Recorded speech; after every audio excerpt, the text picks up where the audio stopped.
வணக்கம் நேயர்களே. இது புதுச்சேரி தொலைக்காட்சியிலையும் வழங்கிக் கொண்டிருக்கின்ற புதுவை விருந்தினர் நிகழ்ச்சி. நிகழ்ச்சியினுடைய சிறப்பு அழைப்பாளராக புதுவையின் சட்டப்பேரவைத் தலைவர் திருமிகு செல்வம் அவர்கள் இங்கே வந்திருக்கின்றார்கள். அவரை அன்போடு வரவேற்று நிகழ்ச்சிக்குள் செல்லலாம்.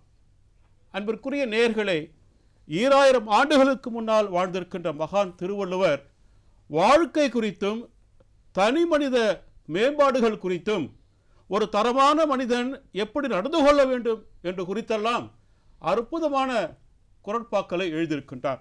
அந்த வகையில் எனக்கு பிடித்தமான ஒரு திருக்குறள் நான் அடிக்கடி யோசித்து பார்ப்பதுண்டு. எப்படி வள்ளுவன் இப்படி சிந்தித்திருப்பார் என்று ஒரு குறளை பாருங்க.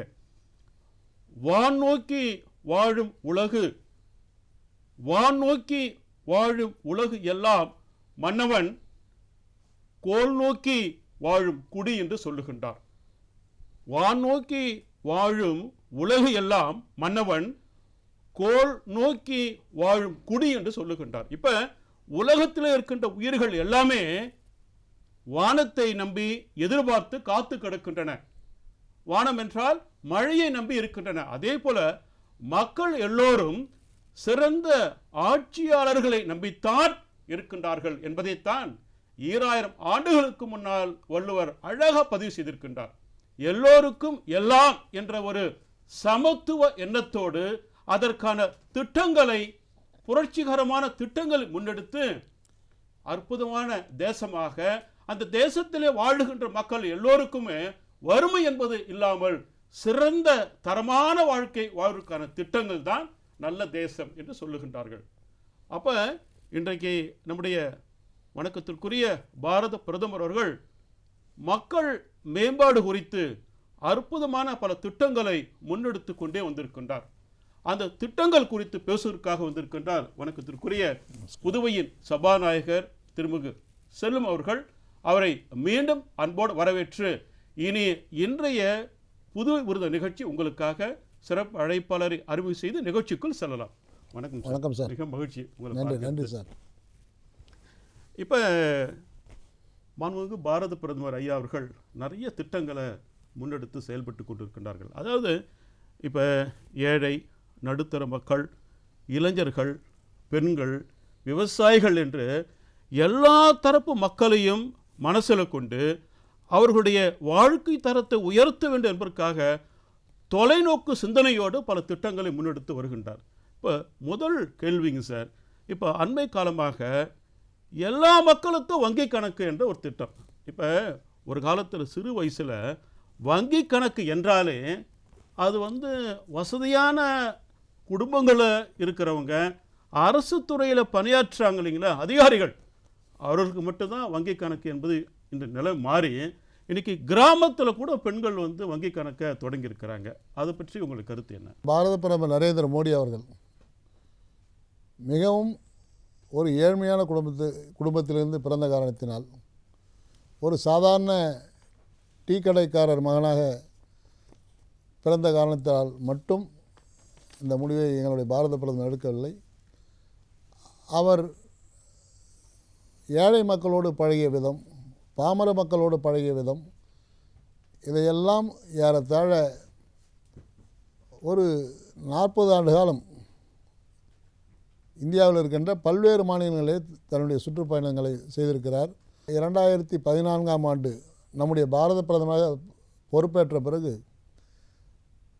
ஏழை மற்றும் நடுத்தர மக்கள், பாமர மக்களுக்கு என்ன செய்யலாம் என்று யோசித்த பொழுது அவர் முதலாக ஏழை மக்கள், நீங்கள் கூறியது போல பணக்காரர்களும் உயர்தட்டு மக்களுமே பயன்பெற்ற இந்த வங்கி கணக்குகள் பார்த்திங்கன்னா, நீங்கள் நல்லா தெரியும் உங்களுக்கு, இந்த வங்கி கணக்கு ஆரம்பிக்கணும்னா அந்த வங்கியில் கணக்கு வைத்திருக்கின்ற ஒரு நபர் அதுக்கு ஜாமீன் போடணும்.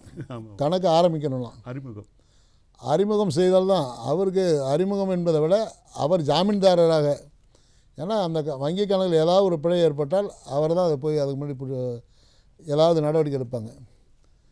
இதையெல்லாம் யோசித்த பாரத பிரதமர் நரேந்திர மோடி அவர்கள் ஜன்தன் யோஜனா என்ற பெயரிலே ஏழை மற்றும் நடுத்தர பாமர மக்கள் பயன்பெறும் விதமாக நானே அவர்களுடைய அடையாளமாக இருக்கிறேன் என்று கூறி அவர்களுக்கெல்லாம்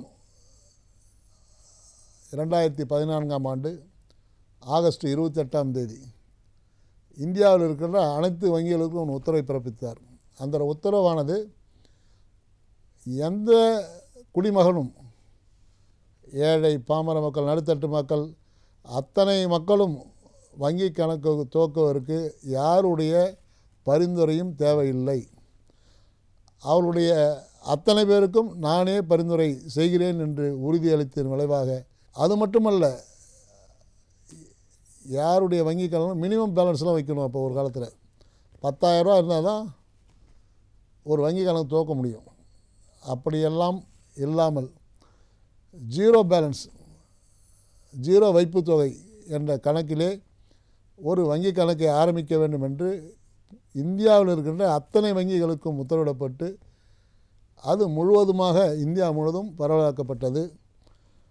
அதன் விளைவாக இன்றைக்கு இந்தியா முழுவதும் 57,78,00,000 பேர் இன்று வரையில் இந்த ஜன்தன் யோஜனா வங்கி கணக்கில் தங்களை இணைத்து கொண்டுள்ளனர். அப்படி இணைத்து கொண்டதன் மூலம் இன்றைக்கு அவர்கள் பல்வேறு விதமான பயன்கள், அதான் எழுத படிக்க தெரியாத பாமர மக்களும் இன்றைக்கு நம்ம டிஜிட்டல் ஆகியிருக்கோம். உங்களுக்கு தெரியும், வங்கி கணக்கை ஃபோனில் பார்க்குற அளவுக்கு இன்றைக்கி மக்கள் உருவாகியிருக்காங்க. படித்தவங்க தான் அதை பார்க்கணுன்னு கிடையாது, சாதாரண மக்களும் பார்க்கின்ற அளவுக்கு இன்றைக்கி அந்த செல்ஃபோனில் அந்த வங்கி கணக்கு வந்து போச்சு. ஆக ஜீரோ பேலன்ஸ் என்ற ஒரு வங்கி கணக்கு ஆரம்பிக்கப்பட்டு 57,78,00,000 பேர் இன்றைக்கி அதில் நிறைவு செய்திருக்கிறார்கள். புதுச்சேரியை பொறுத்தவரை 1,77,877 பேர் அந்த வங்கி கணக்கில் இன்றைக்கு பாரத பிரதமருடைய ஜன்தன் யோஜனா திட்டத்தின் கீழ் இன்றைக்கு பங்கு பெற்றிருக்கிறார்கள். இவ்வளவு மிக சிறந்த ஒரு திட்டத்தை கொண்டு வந்தார் நம்முடைய பாரத பிரதமர் நரேந்திர மோடி அவர்கள். இதன் கொண்டு வந்ததன் மூலம் இன்றைக்கு இந்தியாவில் இருக்கின்ற மக்களும், குறிப்பாக புதுச்சேரியில் இருக்கின்ற மக்களும் யாருடைய தயவும் இல்லாமல், தான் பெற்ற பிள்ளையுடைய தயவு இல்லாமல் தன்னுடைய வாழ்க்கை பராமரிப்புக்கு தேவையான உதவிகளை பாரத பிரதமர் நரேந்திர மோடி அவர்களின் உறுதுணையோடு இன்றைக்கு வங்கி கணக்கு மட்டுமல்ல, இன்றைக்கு அரசின் திட்டங்களும், மாநில அரசினுடைய திட்டங்களும், மத்திய அரசினுடைய திட்டங்கள் அத்தனையும் நேரடி வங்கி பரிமாற்ற முறையிலே வங்கிகளில் செலுத்தப்படுகின்ற காரணத்தினால் யாருடைய தயவும் இல்லாமல் அவர்கள் வாழ்க்கையை பயணிப்பதற்கு இந்த ஜன்தன் யோஜனா உறுதுணையாக இருக்கிறது. இது பிரதமர் நரேந்திர மோடி அவர்கள் கொண்டு வந்த திட்டத்தின் முதல் வெற்றியாகும். அந்த காலத்தில் சத்தையை போட்டு விறகை பயன்படுத்தி அடுப்பை பயன்படுத்தினாங்க. இப்போ அண்மை காலமாக கிராமப்புற பகுதிகளுக்கு செல்லுகின்ற பொழுது ஏழை குடும்பமாக இருந்தாலும் அந்த வீட்லேயும் ஒரு எரிவாயு உருளை சிலிண்டர் இருக்கிறத பார்க்குறோம். அந்த திட்டத்தை குறித்து சொல்லுங்கள் சார். நீங்கள் அடுத்து உஜ்வாலா மிகப்பெரிய, ஆரம்பத்திலே நான் கூறியது போல் அவர் ஒரு ஏழை தாயினுடைய மகன். டீ கடைன்னா என்ன, பாய்லர் இருக்கும், அந்த பாய்லரில் கறியை போட்டு தான் எரிக்கணும். அப்படி தன் தந்தை தாயும் கரியில் அதற்காக மட்டுமல்ல, அவர் பிறந்த இடம் நம்முடைய மகாத்மா காந்தி பிறந்த மாநிலம். அப்படி இருந்த காரணத்தினால் அங்கே இருக்கின்ற பாமர மக்கள், ஏழை மக்கள் படுகின்ற இன்னல்களை பார்த்து இந்தியாவில் இனிமேல் எந்த தாய்மார்களும் கண்களில் புகையோ அல்லது கண்ணீரோ வரக்கூடாது என்ற நோக்கத்திற்காக மே மாதம் 2016ஆம் ஆண்டு பாரத பிரதமர் அவர்களால் இந்த உஜ்வாலா திட்டம் கொண்டு வரப்பட்டது. இந்தியா முழுவதும் இந்த திட்டம் முழுமையாக செயல்பட்டு வருது. ஏறத்தாழ இன்று வரை ஒரு 60 லட்சம் பேர் இதில் இலவசமாக பெற்றிருக்கிறார்கள். இந்த எல்பிஜிக்கு இந்தியா முழுவதும் நம்முடைய பாரத பிரதமர் மானியம் கொடுக்குறாங்க. இலவச எரிவாயு சிலிண்டர், அது முதல்ல யாரும் பணம் கொடுத்து வாங்க வேண்டியதில்லை. அத்தனை தாய்மார்களும் இலவசமாக அதை பெற்றுக்கொள்வதற்காக இந்த உஜ்வாலா திட்டத்தை இந்தியா முழுவதும் மே மாதம் 2016ஆம் ஆண்டு அறிமுகப்படுத்தப்பட்டது. அப்படி அறிமுகப்படுத்த திட்டத்திலே புதுச்சேரியில் ஏறத்தாழ 20,000 பயனாளிகள். ஏன்னா அந்த திட்டத்தை நம்முடைய முதலமைச்சர் கொண்டு வந்துட்டாங்க. அதனால் அது இலவச எரிவாயு பெற்றிருந்தாலும் கூட பாரத பிரதமர் அவர்கள் கொண்டு வந்த பிறகு ஏறத்தாழ 20,000 தாய்மார்கள் இந்த திட்டத்தில் பயனடைந்திருக்கிறார்கள். அவருடைய வாழ்க்கையில் ஒளியேற்றப்பட்டு இருக்கிறது. அப்படி ஒளியேற்றுவதன் மூலம் இன்றைக்கு புதுச்சேரியிலே எந்த விதமான தீ விபத்தும் நடப்பதில்லை. முதற்க இந்த அடுப்பில் நெருப்பை வைத்து விறகை வைத்து எரிப்பதன் மூலம் அப்படி எரிகின்ற பொழுது தவறுதலாக கிராம பகுதியிலே தாய்மார்கள் கண்ணயர்ந்தாலோ அல்லது தவறுதலாக வேறு ஒரு நிகழ்வுக்கு சென்று பார்ப்பதனாலோ ஏற்பட்ட தீ விபத்தினால் மிகப்பெரிய விபத்துகள் எல்லாம் ஏற்பட்டிருக்கிறது. எங்களுடைய பாரத பிரதமர் நரேந்திர மோடி அவர்கள் இந்த உஜ்வாலா திட்டத்திற்கு பிறகு 2016ஆம் ஆண்டுக்கு பிறகு இன்றைக்கு அத்தனை மக்களும் பயன்பெறக்கூடிய அளவிற்கு இந்த கேஸ் சிலிண்டர் மூலம் பயன்படுத்துகின்ற எரிபொருளானது மக்களுடைய வாழ்வாதாரத்தை உயர்த்துகிறது. அதில் புதுச்சேரியில் மட்டும் 1,20,000 பேர் பயன்பெற்றிருக்காங்க மொத்தத்தில். அதுக்கு சிவப்பு அட்டைதாரர்களுக்கு நம்முடைய மாநில அரசு 300 ரூபா, ஏற்கனவே 500 ரூபாய்க்கு மேலே சிலிண்டர் கிடையாது. இப்போ விற்கிற ஒத்த விலையில் 300 ரூபா சிவப்பு அட்டைதாரர்களுக்கு, பிபிஎல் அட்டைதாரர்களுக்கும், ஏபிஎல் அட்டைதாரர்களுக்கு 150 ரூபாய், மஞ்சள் அட்டைதாரர்களுக்கு 150 ரூபாயும் புதுச்சேரி அரசு வழங்கியுள்ளது. அதில் மத்திய அரசு மானியமும் அந்த மக்களுக்கு பயன்பாட்டுக்கு கொடுத்திருக்கின்றோம். இப்படி எண்ணிலடங்கா திட்டங்களை நம்முடைய பாரத பிரதமர் நரேந்திர மோடி அவர்கள் இந்திய மக்களுக்காக வாரி வழங்கி கொண்டிருக்கின்றார். இன்றைக்கு வளர்ச்சி அடைந்த பாரதத்தை நோக்கி இந்தியா செல்வதற்கு நம்முடைய புதுச்சேரியும் அவருக்கு உறுதுணையாக சென்று கொண்டு இருக்கிறது. மிக அற்புதமாக நேயர்களோட இந்த கருத்தை நீங்கள் பதிவு பண்ணியிருக்கிறீங்க. அடுத்துங்க சார், இப்போ ஒரு மனிதன் என்றாலே அவனுக்கென்று அடிப்படை தேவைகள் இருக்கின்றன. ஒரு மனிதன் என்றாலே, ஒரு உயிர் அப்படி என்றாலே உண்ண உணவு தேவை, உடுத்த உடை என்பது தேவை, மிக முக்கியம் இருப்பிடம் என்பது கட்டாயம். உண்ண உணவு, உடுத்த உடை, இருப்பிடம் என்பது எல்லோருக்கும் கிடைக்குமா என்றால் கிடைப்பதற்கான சாத்தியக்கூறுகள் இல்லாத ஒரு காலகட்டத்தில் நம்ம தேசம் இருந்தது. விடுதலை பெற்று 1947க்கு பிறகு மக்கள் பசி பட்டினியில் இருந்திருக்கிறாங்க. ஆனால் இப்போ அண்மை காலமாக கனவு இல்லம் என்ற திட்டத்தை பிரதமர் அவர்கள் கொண்டு வந்திருக்கிறார். அதாவது ஏழை எளிய மக்கள் கூட தங்களின் நீண்ட நாள கனவான ஒரு இல்லத்தை கட்டமைத்து பாதுகாப்பாக வாழ முடியும் என்ற நம்பிக்கை தீபத்தை பிரதமர் அவர்கள் ஏற்றி வைத்திருக்கின்றார்கள். அந்த கனவு இல்லம் குறித்து உங்களுடைய கருத்துக்கள் என்ன, நேயர்களோடு பகிர்ந்து கொள்ளுங்கள். மக்கள் கூரை வீடுகளில் வசிப்பதால் ஏற்படுகின்ற இன்னல்கள், தீ விபத்து, பேரிடர் வருகின்ற போது அதனால் ஏற்படுகின்ற இன்னல்கள், இப்படி பல்வேறு விதமான இடர்பாடுகளை காப்பதற்கு அந்த மக்களுக்கு ஏதாவது செய்ய வேண்டும் என்று உறுதி பூண்டு அதன் பிறகு ஆவாஸ் யோஜனா என்ற ஒரு மிகப்பெரிய திட்டத்தை பாரத பிரதமர் துவக்கினார். இதன் மூலம் குடிசை இல்லா இந்தியா என்ற ஒரு கருத்தை கொண்டு வந்து இந்தியா முழுவதும் குடிசைகளை நீக்கி புதிதாக நகர்ப்புற பகுதியில் அடுக்குமாடி திட்டங்களும், கிராம பகுதியில் இருக்கின்ற மக்களுக்கு அவர்கள் வசிக்கின்ற இடங்களுக்கு ஆவாஸ் யோஜனா திட்டத்தின் மூலம் 2,25,000 ரூபாய், முதல்ல 50,000 துவக்கினாங்க, அப்புறம் 1,5 லட்சம் மாற்றினாங்க. இன்றைக்கு 2,25,000 ரூபா அனைத்து மக்களுக்கும் வழங்குகிறாங்க. இந்த திட்டத்தின் மூலம் ஏறத்தாழ ஒவ்வொரு ஆண்டும் ஒரு இலக்கு 10 என்று மத்திய அரசால் ஆரம்பிக்கப்பட்டு இன்றைக்கு 20 என்று ஆரம்பிக்கப்பட்டு இன்றைக்கு 20 என்ற பரிணாமத்தில் ஏறத்தாழ 10,000 நபர்களுக்கு மத்திய அரசு அனுமதி வழங்கியிருக்கிறது. அதற்கான ஒப்புதல் பெறப்பட்டு 2 வாரங்களுக்கு முன்பாக ஒரு 3,000 ஏழை குடும்பங்களுக்கு மத்திய அரசு வழங்கிய 2,25,000ோடு மாநில அரசும் தன்னுடைய பங்களிப்பாக 2,75,000 சேர்த்து மொத்தம் 3,000 குடும்பங்களுக்கு வழங்கியிருக்கின்றோம். பாரத பிரதமரின் ஆவாஸ் யோஜனா, குடிசை இல்லா இந்தியா, வளர்ச்சியடைந்த பாரதத்தை நோக்கி இதுவும் தன்னுடைய பரிமாணத்தை தொடர்ந்து கொண்டிருக்கிறது. அதில் புதுச்சேரி மாநிலம் இன்னும் மிகப்படுத்தப்பட வேண்டும் என்றால் 95% இந்த ஆவாஸ் யோஜனா திட்டத்தின் மூலம் பயன்பெற்ற மாநிலமாக இன்றைக்கு புதுச்சேரி விளங்கி இருக்கிறது. ஏறத்தாழ கடந்த 5 ஆண்டுகளிலே ஒரே ஒரு தீ விபத்தும் ஒரு வீட்டில் கூட ஏற்படலை. அதற்கு காரணம் பாரத பிரதமர் அவர்கள் கொண்டு வந்த ஆவாஸ் யோஜனா திட்டம் மக்களுக்கு பயனளிப்பதாக இருக்கின்ற காரணத்தினால் இது இவ்வளோ மிகச்சிறந்த திட்டங்களை கொண்டு வந்த பாரத பிரதமருக்கு புதுச்சேரி அரசும் புதுச்சேரி மக்களும் என்றென்றும் நன்றியுடையவராக இருப்பார்கள் என்பது என்னுடைய கருத்து. நம்முடைய பிரதமர் அவர்கள் அந்த ஸ்கில் இந்தியா திட்டத்தை கொண்டு வருவாங்க. அது வந்து அந்த திறன் பயிற்சி இருக்குது பாருங்கய்யா, அது ரொம்ப பிள்ளைகளுக்கு தேவைப்படுகிறது வச்சுங்களேன். ஏன்னா ஒரு மனிதனுடைய மனித வளத்தை எது அதிகமாக்கும் என்றால் அவனுக்குள் இருக்கின்ற படிப்பையும் தாண்டி அந்த திறன் இருக்கு பாருங்க, அதை வைத்துத்தான் அவன் வந்து உலகளவில் பேசப்படுகின்ற ஒரு இளைஞனாக தனது திறமைகளை சமூகத்திற்கு காட்ட முடியும். அந்த ஸ்கில் இந்தியா திட்டத்தை பற்றி சொல்லுங்கள்.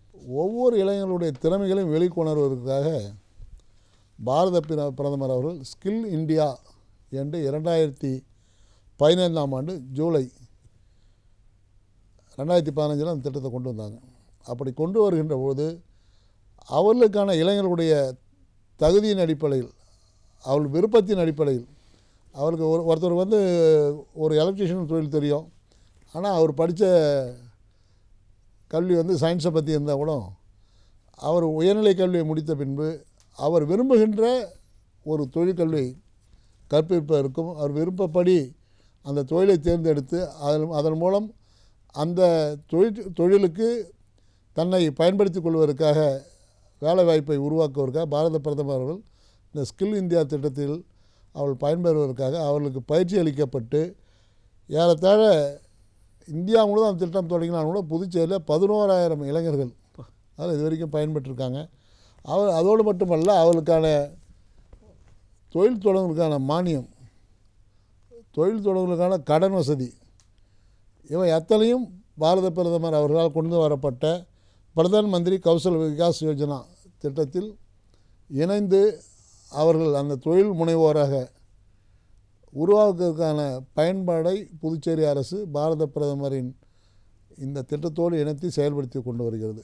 அப்படி செயல்படுத்துவதன் மூலம் இன்றைக்கி புதுச்சேரி மாநிலத்தில் ஏறத்தாழ அரசு வேலைவாய்ப்பு என்பதை நாங்கள் 5000 பேருக்கு வழங்கினாலும் கூட இந்த ஸ்கில் இந்தியா திட்டத்தின் கீழ் ஒரு 11,000 பேர் இன்றைக்கி பயன்பெற்றிருக்காங்க.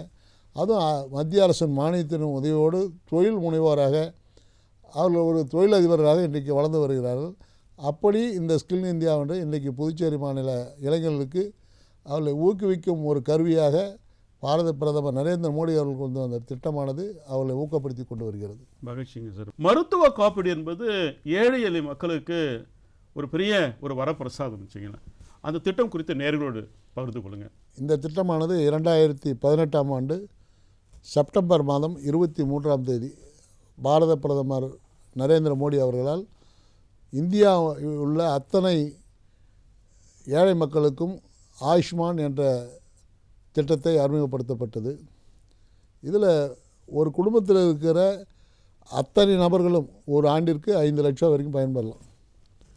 அந்த 5 லட்சம் எப்படி பயன்பெறலாம்னா, ஒரு ஆண்டுக்கு அந்த 5 லட்சம் பயன்பெறலாம், அடுத்த ஆண்டுக்கு மீண்டும் 5 லட்சம் பயன்பெறலாம். இதுதான் அந்த திட்டத்தினுடைய மிக சிறந்த நோக்கம். அப்படி ஒரு குடும்பத்தில் இருக்கிறவங்க விபத்து அல்லது அவளால் ஏற்படுகின்ற பல்வேறு இன்னல்கள், இப்போ பார்த்திங்கன்னா திடீர் ஹார்ட் அட்டாக் போன்ற நிகழ்வுலாம் திடீர்னு வர்றது தான். அதற்கு ஒரு தனியார் மருத்துவமனைக்கு செல்கின்ற பொழுது அவர்கள் கையில் 5 லட்சம் 10 லட்சம் வச்சுக்கினா தான் போக முடியும். இந்த ஆயுஷ்மான் கார்டு இருந்ததுன்னா அந்த ஆயுஷ்மான் கார்டு வந்து பெரும்பான்மையான சிகிச்சைகளுக்கு பெரும் தொகை ஏறத்தாழ ஒரு 50லேருந்து 60% தொகையை வந்து அதிலேருந்து கொடுத்துட்றாங்க.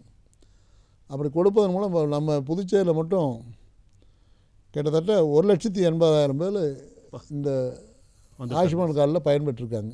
ஒரு பைபாஸ் சர்ஜரி ஹார்ட் அட்டாக் பண்ணுறாங்கன்னா அங்கே 5 லட்சம் 6 லட்சம் ஆகும்.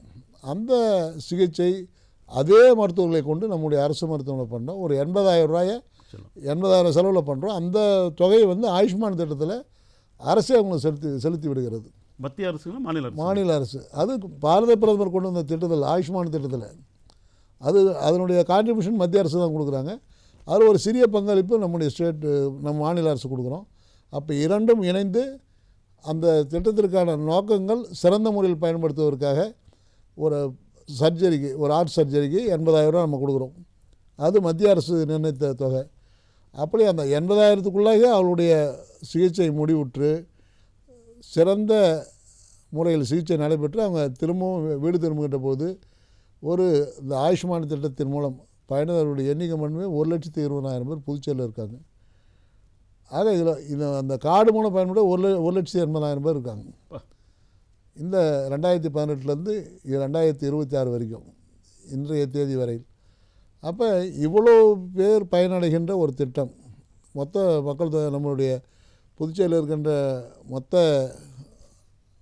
குடும்ப அட்டைதாரர்களுடைய எண்ணிக்கை 3,48,000 பேர் தான். ஆனால் இந்த கடந்த 6 ஆண்டுகளில் கிட்டத்தட்ட 1,80,000 பேர் இதில் பயன்பெற்றிருக்காங்க. 120 கோடி ரூபா மத்திய அரசும் மாநில அரசும் அவர்களுக்காக இந்த ஆயுஷ்மான் திட்டத்தில் பணம் செலுத்தியிருக்கிறோம். அப்படி பயன்பெறுவதன் மூலம் எல்லா விதமான நோய்களுக்கும், அது ஜிப்மர் மருத்துவமனையில் போய் ஆயுஷ்மான் கார்டு இருந்தால் கிட்னி ட்ரான்ஸ்ஃபர் பண்ணிக்கலாம், கிட்னி டயாலிசிஸ் பண்ணிக்கலாம், அவளுக்கு உயிர் காக்கின்ற பொருள் இன்ஜெக்ஷன், கேன்சருக்கு ட்ரீட்மெண்ட் பண்ணிக்கலாம். இப்படி அத்தனை விதமான மருத்துவத்துக்கும் இந்த ஆயுஷ்மான் திட்டத்தை பயன்படுத்தி இன்றைக்கி இதில் இவ்வளோ பேர் பயன்பெற்றிருக்காங்கன்னு சொல்லலை, 1,80,000 பேர் பயன்பெற்றிருக்காங்க. அது 120 கோடி ரூபா மத்திய அரசு மாநில அரசும் அதுக்கு கொடுத்துருக்கோம். இது போன்ற திட்டங்கள்லாம் அதுக்கு முன்னாடி வந்தீங்கன்னா எந்த மக்களும் பயன்பெற முடியாமல் எவ்வளோ உயர் இழப்புகள் ஏற்பட்டது.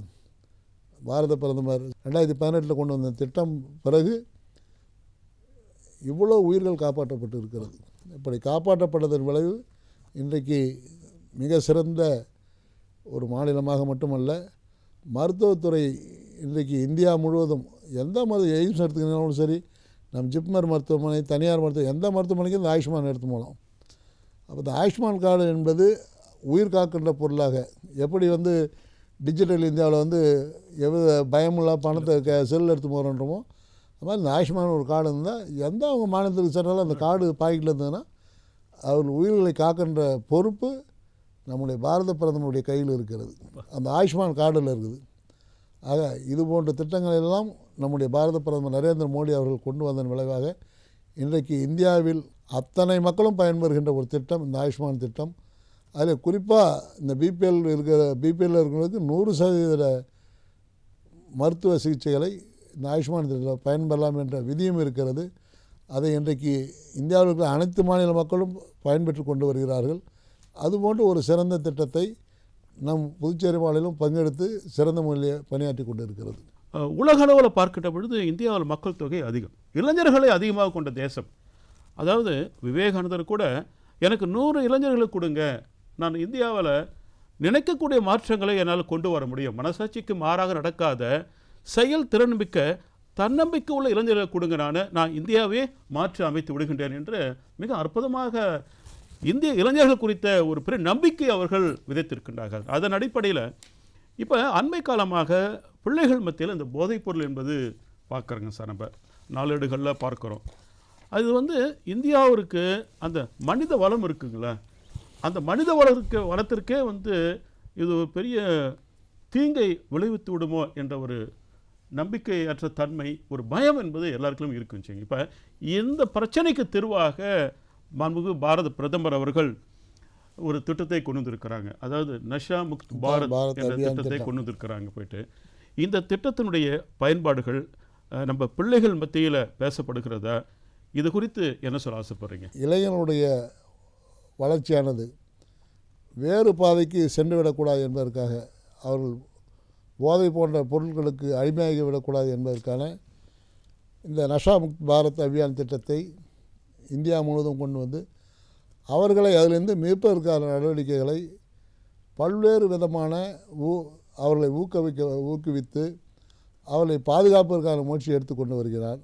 அதன் வழியாக அவர்களுக்கு அவருடைய அந்த போதை மறுவாழ்வு மையம், அந்த போதையிலிருந்து மீட்டெடுத்து அவர்களுக்கு புதிய தொழில் தொடங்குவதற்கான தொழில் கொள்கைகள், அவர்களை மீட்டெடுக்கின்ற பொழுது அவர்கள் வாழ்க்கையில் வளம் பெறுவதற்கான முயற்சிகளை எடுத்து அவரை அரவணைத்து கொண்டு சென்று மீண்டும் அந்த போதை பொருட்களுக்கு அடிமையாக இருக்கக்கூடாது என்பதற்கான திட்டங்கள் வகுக்கப்பட்டு அவர்களை ஆன்மீகத்திற்கு, இளைஞர்களை ஆன்மீகத்திற்கு மாற்றுவது, அந்த ஆன்மீகத்திற்கு மாற்றுகின்ற போது ஆன்மீகத்திற்கு அந்த இளைஞர்களுடைய மனது சென்றடைகின்ற பொழுது போதை என்பதை மறந்து தியானத்திற்கு சென்று விடுவார்கள்.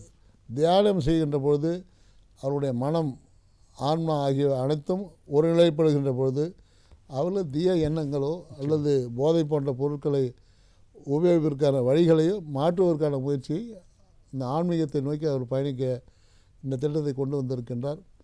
இதன் மூலம் இன்றைக்கு பெரும்பான்மையான இளைஞர்கள் மாற்றப்பட்டு கொண்டு வருகிறார்கள். அதோடு மட்டுமல்ல, நம்முடைய பாரத பிரதமர் ஒவ்வொரு திட்டங்களை துவக்குவதற்கு முன்பாக இன்றைக்கு தேர்வு எழுத செல்லுகின்ற மாணவர்களை நீங்கள் பார்த்தீங்கன்னா, தேர்வு எழுதுறதுக்கு முன்னால் எப்படி தேர்வு எழுத வேண்டும், எந்த நாட்டிலையும் இல்லாத ஒரு பிரதமர், நமக்கு அரிய பிரதமர், நமக்கு கிடைத்த பிரதமர். தேர்வு எழுத செல்கின்ற மாணவர்கள் பயமின்றி தேர்வு எழுத வேண்டும். அப்படி எப்படி எழுத வேண்டும் என்பதை அவர்களோடு ஒரே நாளில் கிட்டத்தட்ட 50 லட்சம் மாணவர்களோடு கலந்துரையாடுறார்.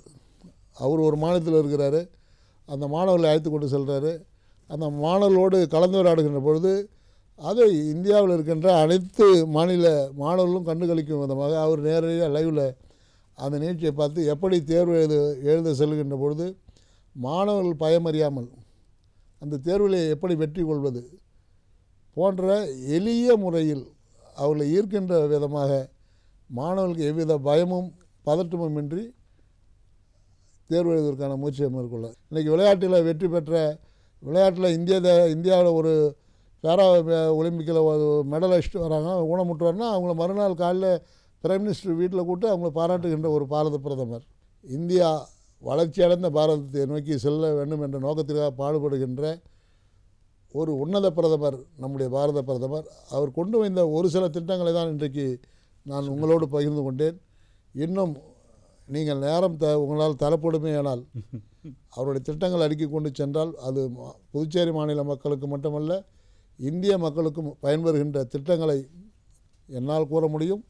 அப்படி கூறுகின்ற போது வளர்ச்சியடைந்த பாரதத்தை நோக்கி இந்தியா இன்னும் மிக எளிதாக செல்ல முடியும் என்ற என்னுடைய கருத்தை பதிவு செய்து விடைபெறுகிறேன். நன்றி, வணக்கம். நன்றி, வணக்கம் சார்.